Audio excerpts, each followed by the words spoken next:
نہ کوئی غم کرو نہ خوف، خوشیاں مناؤ جنت کی جس کا تم سے وعدہ کیا گیا تھا۔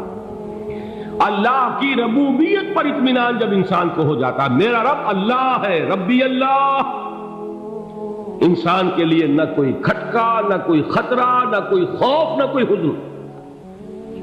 جو کچھ ہو رہا ہے کس کے اذن سے ہو رہا ہے؟ اللہ کے اذن سے۔ اللہ کے اذن کے بغیر پتا تک نہیں ہلتا۔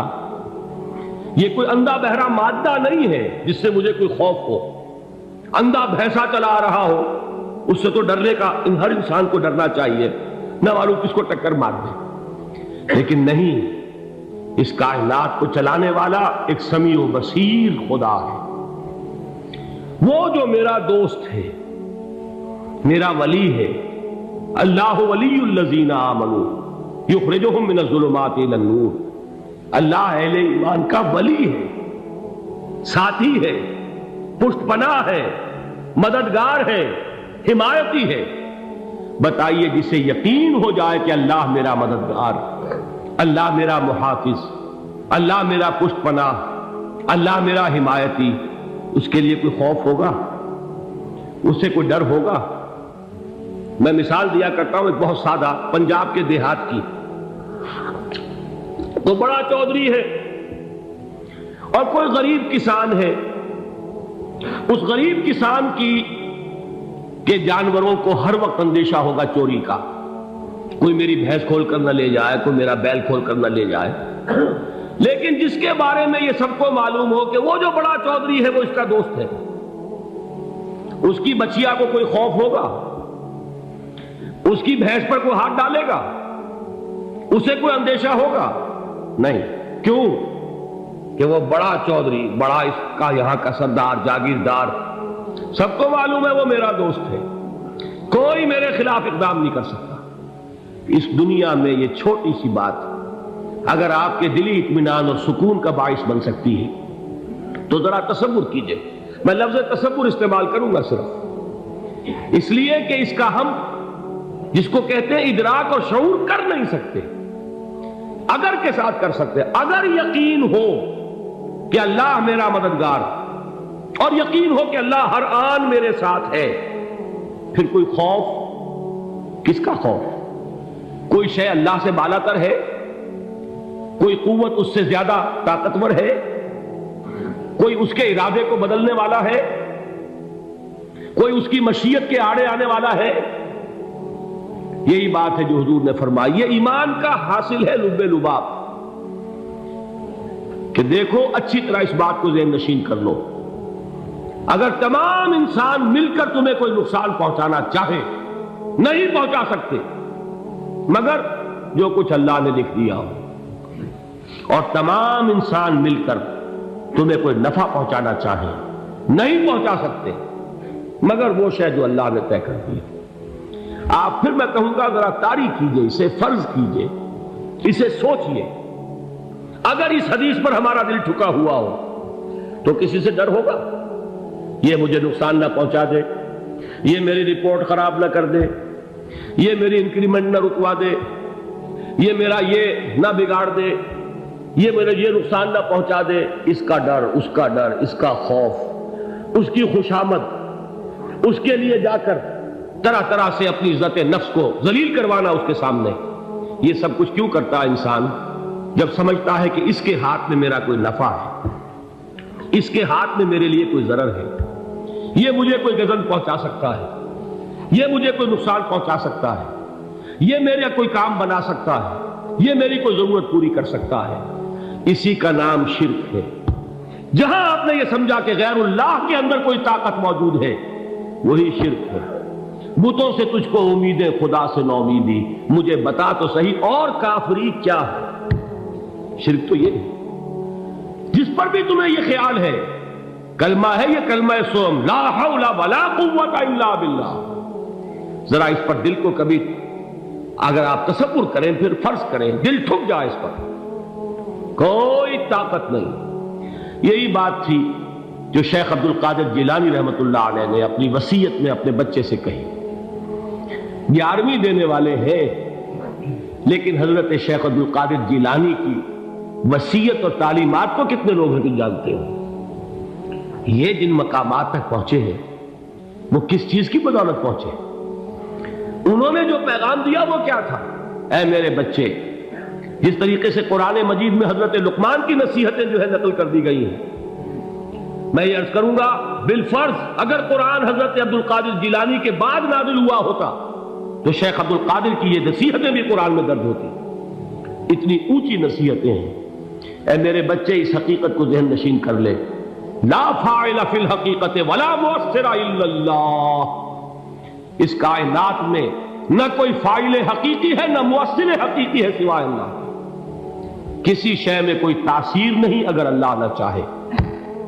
آگ جلا نہیں سکتی اگر اللہ نہ چاہے، پانی ڈبو نہیں سکتا اگر اللہ نہ چاہے، زہر ہلاک نہیں کر سکتا اگر اللہ نہ چاہے، کوئی چیز فائدہ نہیں پہنچا سکتی اگر اللہ نہ چاہے۔ تو در در پہ کیوں سر جھکاتے ہو؟ در در پر کیوں جبیں سائی کرتے ہو؟ سب کے سامنے کیوں ہاتھ پھیلاتے ہو؟ ایک اللہ سے مانگو، ایک اللہ کے سامنے زمین پر اپنی جبین رکھو۔ لا فاعل فی الحقیقت ولا مؤثر الا اللہ۔ نظر آتا ہے ہمیں کہ پانی پیاس بجھا دیتا ہے، پیاس بجھانے کی صلاحیت پانی میں نہیں ہے، اللہ کے اذن سے۔ کھانا بھوک مٹا دیتا ہے، بھوک مٹانے کی صلاحیت کھانے میں نہیں ہے، اذن رب میں ہے۔ دیکھیے یہی یقین تھا حضرت موسیٰ علیہ السلام کا واقعہ یاد کیجئے۔ سامنے سمندر آ گیا ہے، قوم دیکھتی ہے پیچھے کہ گرد و غبار کا طوفان، معلوم ہوا کہ فرعون اپنے لشکر سمیت آ گیا۔ لشکر جب چلتا تھا تیز رفتاری کے ساتھ تو گرد و غبار کا جو طوفان اٹھتا تھا اس کا تصور کیجیے، اور لمحہ بلمحہ وہ قریب آ رہا ہے۔ پوری قوم نے کیا کہا؟ اے موسیٰ انا لمدرکون، اے موسیٰ ہم کو پکڑے گئے۔ قرآن مجید نے تو یہاں وہ باتیں نہیں لکھی ہیں، لیکن تورات میں یہ درج ہے کہ بنی اسرائیل جھگڑنے لگے، دست و گریبان ہو گئے موسیٰ کے ساتھ۔ موسیٰ نے یہاں مروایا لا کر، اس سے تو ہم ہی بہتر تھے، وہاں کھانے کو ملتا تھا، زندگی تو تھی، بیگار ہم کر رہے تھے، موت تو نہیں تھی۔ اب جو کچھ ہوگا اس کا تصور کرو، جس طریقے سے ہمارے ٹکڑے اڑائے جائیں گے۔ تو لڑ رہے ہیں حضرت موسیٰ علیہ السلام سے، یہ تورات کی تفصیل ہے۔ قرآن میں صرف اتنا آیا ہے، پریشان ہو کر انہوں نے کہا انا لمدرکون، موسیٰ ہم کو پکڑے گئے۔ اس وقت موسیٰ کا جواب کیا ہے؟ کلا ان معی ربی سیہدین، نہیں، میرے ساتھ میرا رب ہے، وہ راستہ دے گا۔ بتائیے کہاں راستہ نظر آ رہا ہے؟ یہ ہے ایمان بالغیب۔ راستہ نظر نہ آئے تب اللہ پر یقین ایمان ہے۔ جیب میں پیسے ہوں اور تب دل کو اطمینان ہے تو ایمان کس پر ہوا؟ پیسے پر، اللہ پر نہیں۔ جب وسائل و ذرائع نہ ہو اور پھر یقین ہو کہ اللہ مسبب الاسباب ہے، وہ اسباب کا پابند نہیں ہے، وہ اسباب کا محتاج نہیں ہے، اسباب اس کے محتاج ہے۔ اگر یہ یقین ہے تو اللہ پر ایمان ہے، یہ نہیں ہے تو تمہارا ایمان اسباب پر ہے، وسائل پر ہے، ذرائع پر ہے، مادیات پر ہے، اللہ پر نہیں۔ اس وقت کہاں راستہ تھا؟ کوئی راستہ تھا؟ سمندر ہے اور ادھر سے لشکر آ گیا ہے۔ کلا ان معی ربی سیہدین۔ اب دیکھیے ایمان کہہ دینا آسان ہے، ہوا معکم اینما کنتم، جہاں کہیں بھی تم ہوتے ہو اللہ تمہارے ساتھ ہوتا ہے، لیکن اس کا یقین قائم ہو جائے تو زمین و آسمان کا فرق واقع ہو جائے۔ یہی بات ہوئی حضور کے ساتھ۔ غار ہے، چھپے ہوئے ہیں محمد رسول اللہ اور آپ کے وہ یار غار ابو بکر صدیق رضی اللہ تعالی عنہ۔ اقبال نے حضرت ابو بکر کی شان میں چند اشعار کہیں صرف، لیکن واقعہ یہ ہے کہ بھاری بھاری نظموں پر اور قصیدوں پر بھاری ہے، طویل ترین نظمیں اور قصیدے ہوں ان پر بھاری ہے۔ ہمتیں ابو بکر کی ہمت جو ہے، کشت ملت را چوں ابر، جیسے بارش سے کھیتی اپجتی ہے، ابو بکر کی ہمت اور عزیمت اس امت کو اسی طرح سینچنے والی ہے۔ ثانیے اسلام و غار و بدر و قبر، وہ دوسرے تھے اسلام میں، دوسرے پہلے کون تھے؟ انا اول المومنین، حضور فرماتے سب سے پہلا ایمان لانے والا میں، دوسرے ابو بکر۔ ویسے ہمارے ہاں یہ چلتا ہے اختلاف، حضرت علی پہلے ہیں کہ حضرت ابو بکر پہلے ہیں، لیکن اس میں بڑی خوبصورت تطبیق قائم کی ہے علماء نے، اور بہت صحیح ہے۔ چار کے بارے میں فیصلہ ہی مت کرو کہ کون پہلے، ان کی ایک عجیب تقسیم کر دی ہے۔ آزاد مردوں میں، بالغ مردوں میں سب سے پہلے ابو بکر، بچوں میں سب سے پہلے علی، خواتین میں سب سے پہلے خدیجہ، اور غلاموں میں سب سے پہلے زید بن حارثہ۔ بڑی پیاری تقسیم ہے، یہ چاروں ہی پہلے ہیں، ہر ایک کے لیے اولیت ہے۔ اور واقعہ یہ ہے کہ اگر زمانی اعتبار سے تعین ہوگا تو پہلے خدیجۃ الکبریٰ آئیں گی رضی اللہ تعالی عنہ، کسی اور سے بات کرنے کی نوبت بعد میں آ سکتی ہے، پہلے تو اہلیہ محترمہ سے بات ہوئی، آتے ہی پہلی وحی ہوئی ہے، ابھی تبلیغ کا حکم نہیں تھا۔ کس کو بتایا واقعہ؟ ابھی اپنی نبوت کی تبلیغ کا تو حکم ہی نہیں آیا، واقعہ کس کا ہے؟ وہ خدیجہ کا ہے۔ جب کہا ہے کہ خشیت علی نفسی، مجھے اپنی جان کا اندیشہ ہے، تو کیا جواب دیا خدیجہ نے رضی اللہ تعالی عنہا؟ وہ صدیقۃ الکبریٰ ہے، صدیقات جو ہے خواتین ان میں چوٹی پر خدیجۃ الکبریٰ ہے رضی اللہ تعالی عنہا، اور صدیق جو مرد ہیں ان میں صدیق اکبر ہے ابو بکر صدیق رضی اللہ تعالی عنہ، لیکن صدیقات میں چوٹی پر۔ جب حضور نے فرمایا خشیت علی نفسی، کیا فرمایا، کیا عرض کیا، کیسے تسلی دی؟ نہیں نہیں، اللہ آپ کو ضائع نہیں کرے گا، آپ غریبوں کے ہمدرد ہیں، آپ مساکین کے تکالیف رفع کرنے والے ہیں، آپ بیواؤں کی سرپرستی کرتے ہیں، آپ مسافروں کی خدمت کرتے ہیں، اللہ آپ کو ضائع نہیں کرے گا۔ یہ یقین ہے اس خاتون کے اندر۔ خیر وہ ایک علیحدہ بات ہو جائے گی۔ میرے دل پر حضرت خدیجہ رضی اللہ تعالیٰ عنہ کی شخصیت کا بڑا گہرا نقش ہے، جو وہ کوئی اور ہی وقت اور موقع ہوا تو بیان ہوگا۔ بہرحال اقبال نے ایک مصرے میں جو چار اولیتیں جمع کر دی ہیں، ہمتیں او کشت امت را چو ابر، ثانی اسلام و غار و بدر و قبر۔ اسلام میں حضور کے بعد پہلے کون؟ ابو بکر۔ غار میں حضور کے ساتھ کون؟ ابو بکر۔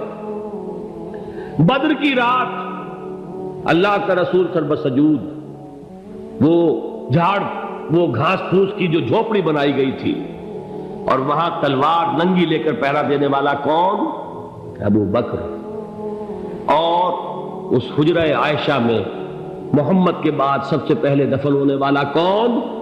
ابو بکر رضی اللہ تعالی عنہ وصلی اللہ علیہ وسلم۔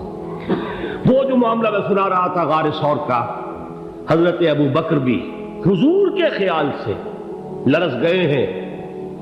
آپ کو یاد ہوگا کہ جا کر پہلے تمام جتنے سوراخ تھے انہیں بند کیا ہے، ایک سوراخ رہ گیا تھا جس کو بند کرنے کے لیے کوئی کپڑا نہیں تھا، وہاں اپنی ایڑی رکھی ہے، تب کہا ہے حضور سے تشریف لائیے، اور اپنے زانو پر حضور کو لٹایا ہے، اور وہاں کسی موذی جانور نے کاٹا ہے، حضور کی آنکھ لگ گئی تھی، اس وقت اس بل کے اندر جو بھی بچھو ہے کیا ہے واللہ عالم، اس نے کاٹا ہے، اس کی تکلیف کی وجہ سے ابو بکر کی آنکھوں سے آنسو ٹپک گئے، حضور کے چہرے مبارک پر پڑے ہیں، تو حضور جاگے ہیں، معاملہ کیا ہے؟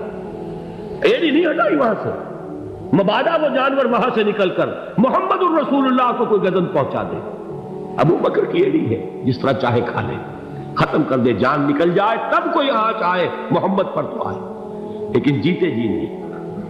وہ ہے ابو بکر۔ حضور کے خیال سے اس وقت حضور نے پھر اپنا لعاب دہن لگایا ہے، اور اس سے پھر آپ کی تکلیف ختم ہوئی۔ جیسے خیبر میں حضرت علی کی آنکھ دکھ رہی تھی، اس کو جو شفا حاصل ہوئی ہے وہ بھی حضور کے لعاب دہن سے ہوئی۔ تو بہرحال اس وقت انہوں نے کہا ہے کہ اے نبی یا رسول اللہ، اگر اس وقت ان میں سے کسی نے غیر ارادی طور پر بھی اپنے قدموں کی طرف جھانک لیا تو پکڑے جائیں گے، کیا جواب تھا اللہ کے رسول کا؟ لا تحزن ان اللہ معنا، اللہ ہمارے ساتھ ہے، کیوں گھبراتے ہو ابو بکر؟